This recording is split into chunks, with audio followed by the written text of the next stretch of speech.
লতা আপা আর চাচিকে দেখলাম বেশ আয়েসি ভঙ্গিতে বসলো বিছানায়। লম্বা শ্বাস নিয়ে আমি শুরু করলাম। আকাশের সাথে দিনকাল ভালোই কাটছিল, ছেলেকে নিয়ে দিন কাটছিল মহা সুখে। এরই মধ্যে আমার দ্বিতীয় সন্তান পেটে আসে। আকাশ এবারও খুশি, আর এবার মেয়ে চাই। আমার জীবনে তখন একটু একটু করে অন্ধকার ঘনিয়েছে, যা আমার অজানা। রিঙ্কি সেই বৈশাখের পর আরো দুইবার এলোই বাড়িতে। আকাশের সাথে কেমন জানি করে মেয়েটা, ব্যাপারটা আমার ভালো লাগতো না। স্ত্রী আর বাচ্চারা তখনও আকাশের প্রাণ। এরই মধ্যে আমার ছোট দেবরের বিয়ে ঠিক হয়। শাশুড়ি মা আমাকে মেয়েদের বাড়িতে নিতে চায়নি, কিন্তু আকাশ আমাকে ছাড়া যাবেই না। অগত্যা যেতে হলো তাদের সাথে ওই বাড়িতে। মেয়েটার নাম তটিনী, ছোট্ট একটা জব করে, মাশাল্লাহ খুব সুন্দরী। মেয়ে দেখার জন্য রিঙ্কিও এলো। রিঙ্কি ঠিক করলো সে আমাদের পাশের ঘরেই থাকবে, আর কোনো রুমে সে যাবে না। মাঝরাতে শুয়ে যাই আমরা। মাঝরাতে আকাশ বাথরুমে গেছে, হঠাৎ রিঙ্কিরও দরজা খোলার আওয়াজ পেলাম। মনে খটকা লাগে আমার। গিয়ে দেখি বাথরুমের সামনে দাঁড়িয়ে আছে রিঙ্কি। তুমি এখানে কেন রিঙ্কি? ছেলে মানুষ বাথরুমে গেলে কি কেউ এইভাবে দাঁড়িয়ে থাকে, তাও এত রাতে? সরি, আমি বুঝতে পারিনি ভেতরে আকাশ আছে। আমার রুমের বাথরুমটা অপরিষ্কার তো, তাই এখানে এলাম। এই বলেই রিঙ্কি চলে যায়। তার সপ্তাহ খানিক পর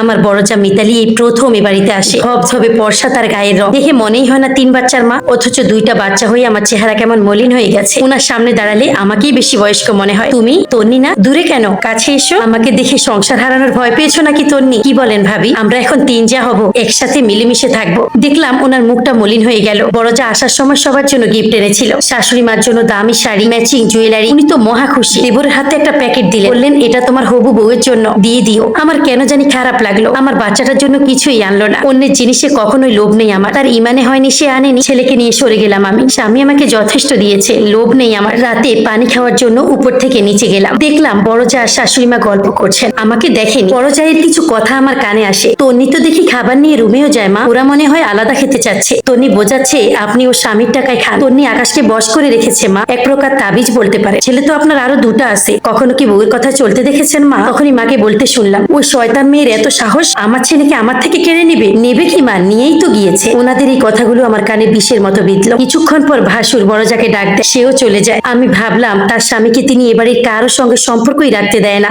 আর আমি কিনা সবার জন্য খেটে মরি। কেমন বিচার তাদের। পরদিনের সকালের কথা, আমি আমার পালা মুরগিগুলোকে খাবার দিচ্ছিলাম। বড় যা পাশে এসে বসে। এগুলো সব কি তোমার তন্নি? জি হ্যাঁ। ডিম টিম দেয় তো? দেয় মোটামুটি। তুমি তন্নি খুব লক্ষ্মী মেয়ে, কত খাটো সবার জন্য, তবুও কারো মন পেলেন। মা তো সারাদিন তোমার গাল নিন্দা করে। বড় যা আমার পাশে এসে কথাগুলো আমাকে শোনাচ্ছিলেন। এক মুহূর্তের জন্য আমার মনটা ভীষণ খারাপ হয়ে যায়। আকাশকে রাতে সব বলি, মা কেন আমার সঙ্গে এই অবিচার করেন? আসলে মা আমার সঙ্গে বিয়ের পর থেকেই এমন আচরণ করে। আকাশকে তেমন বলা হয় না, বেচারা সারাদিন গাদার খাটুনি খাটে, তাই ওকে রাতে কিছু বলি না। সব শুনে আকাশ বলল সেভ হয়ে চলো, হাতে একটা প্রজেক্ট আছে, এটা শেষ হলেই আলাদা বাসা নিব। কে জানতো প্রজেক্ট শেষ হওয়ার আগেই আমার সংসারটা শেষ হয়ে গেল। শাশুড়ি মা আর বড় যা মিলে সারাক্ষণ আমাকে নিয়ে ফিসফিস করতো। মানসিকভাবে খুব ভেঙে পড়ি আমি। সারাক্ষণ অশান্তি অনুভব করতাম। আকাশও ইদানিং কেমন খিটখিটে হয়ে গেছে। সামান্য একটা বিষয় নিয়ে আকাশের সঙ্গে ঝামেলা হতো, মেজাজ কারোই ভালো থাকতো না। আগে 2বার আকাশ আমার গায়ে হাত তোলে, এক ঘরে থাকা পর্যন্ত বন্ধ করে দিই। টানা 6 দিন আমরা যোগাযোগ বিচ্ছিন্ন রেখে, যেই আমরা একে অপরকে না দেখে থাকতে পারতাম না, এখন আমরা একে অপরের চোখের বিষ।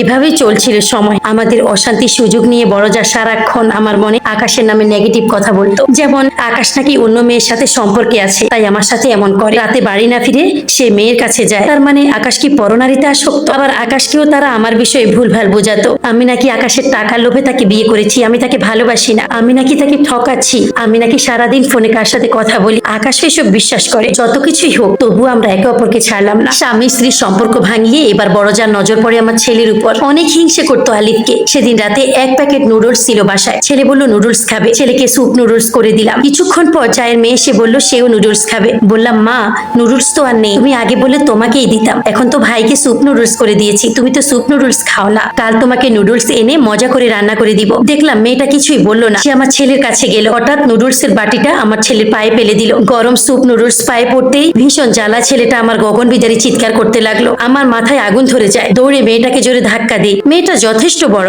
কেন করলো এই কাজ? তখনই পর্দার আড়ালে দেখলাম বড় যা মিটমিট করে হাসছে আর মেয়েকে কি জানি ইশারা দিচ্ছে। অমনি মেয়েটাও কান্না জুড়ে দেয়, আমি নাকি তাকে মেরেছি। দৌড়ে বাড়ির সবাই চলে আসে। মেয়েটা দাদিকে জড়িয়ে ধরে বলল, আমি ইচ্ছা করে ভাইয়ের নুডলস ফেলিনি, আমি ওর পাশে গিয়ে দাঁড়াতেই ভুল করে পড়ে গেছে। ছেলের কান্না থামিয়ে বলি, মায়ের মতো মিথ্যা বলতে শিখেছ না? আমি নিজের চোখে দেখেছি, তুমি ইচ্ছা করেই ফেলেছ, সব করেছো মায়ের ইশারায়, আমি দেখেছি। আল্লাহ গো, মা আপনার মেজো ছেলের বউ এসব কি বলছে? আমার এইটুকু মেয়ের উপর অপবাদ দিচ্ছে। একা একা এতদিন থেকে থেকে আমাদের এখন সহ্য করতে পারছে না। দেবরের বিয়েটা হলেই চলে যাব। তখনই আমার ছোট দেবর আসলো, বললো ওরা ভাই বোনেতে না হয় দুষ্টুমি করে নুডলস ফেলে দিয়েছে, তাই বলে বড়রা ঝগড়া করবে? ফুটফুটে ছোট্ট মেয়েটাকে মেরেছে পর্যন্ত। ছি ছি, এ কেমন অসভ্য মহিলা, তাকে কি কিছু বলতে যাব এমন সময় দেখলাম ছেলেটা আমার কাঁদতে কাঁদতে নেতিয়ে পড়েছে। দৌড়ে ছেলেকে নিয়ে বাইরে গেলাম। পাশের ঘরের ভাবির কাছে এসে তার ফোন দিয়ে আকাশকে কল দিই। 4 বার কল দিয়েছি, ধরে না। কিছুক্ষণ পর একটা লোক রিসিভ করে বলে স্যার একটা কাজে শহরের বাইরে গেছে, ফিরবে 4 দিন পর। তারপর ভাবিকে নিয়ে ডাক্তারের কাছে গেলাম। ভাবিকে জড়িয়ে ধরে বলি, ভাবি গো, এই ডানিটা আমার সাজানো সংসারটা শেষ করে দিয়েছে,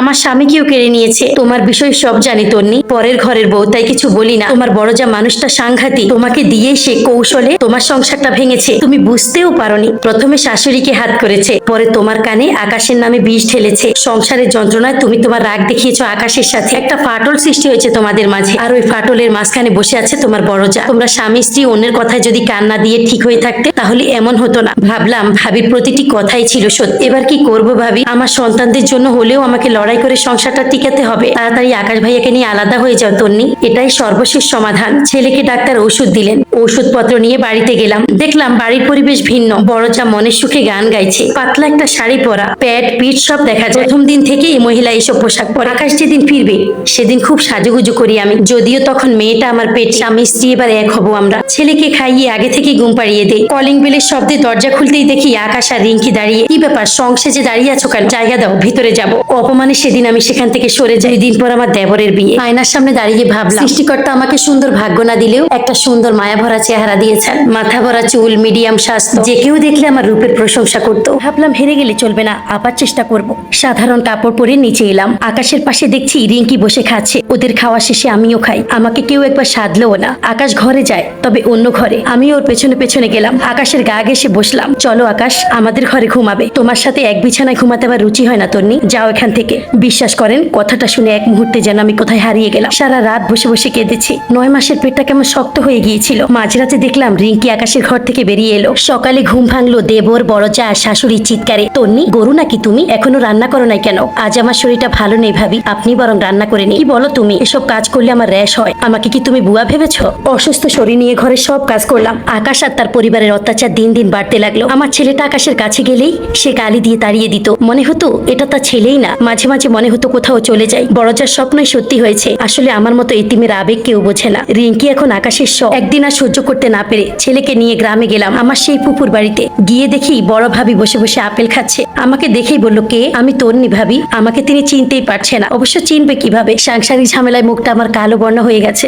ভাই কোথায় ভাবি? তোমার ভাই বাইরে। ঘরে চেয়ার থাকা সত্ত্বেও ভাবি আমাকে একটা চেয়ার দিলেন না। উঁচু পেটটা নিয়ে দাঁড়িয়ে থাকতে না পেরে ছেলেকে নিয়ে একটা চটি বিছিয়ে উঠানেই বসি। উঠোনে বসেছিলাম। ছেলে ভীষণ ক্ষুধার্ত, ক্ষুধার জ্বালায় কান্না করছে। ভাবি একবারও ঘরে ঢুকতে বললেন না। দরজা লাগিয়ে ভাবি ঘরের ভিতরে চলে গেলেন। কিছুক্ষণ পর ভাই আসলো। ওমা তন্নি, বেঁচে আছিস তুই? শহরে ছেলেটা তো ভাবলাম পালিয়ে নি, তোকে মেরেই ফেলেছে। তো কেন এলি? এটা তো ছেলে বুঝি? হ্যাঁ ভাই, আসলে ভাই আমার বিয়ে হয়েছে অনেক বড় ঘরে। সুখেই ছিলাম। আমার স্বামীর বড় ব্যবসা, কিন্তু বড় যা এসেই আমার সংসারটা বিষাক্ত করে দিচ্ছে। ওরা আমার প্রতি জুলুম করছে। আমার স্বামী আকাশও কেমন জানি হয়ে গেছে। বড় যা তার বোনের সঙ্গে আকাশের কিছু একটা করতে চাচ্ছে।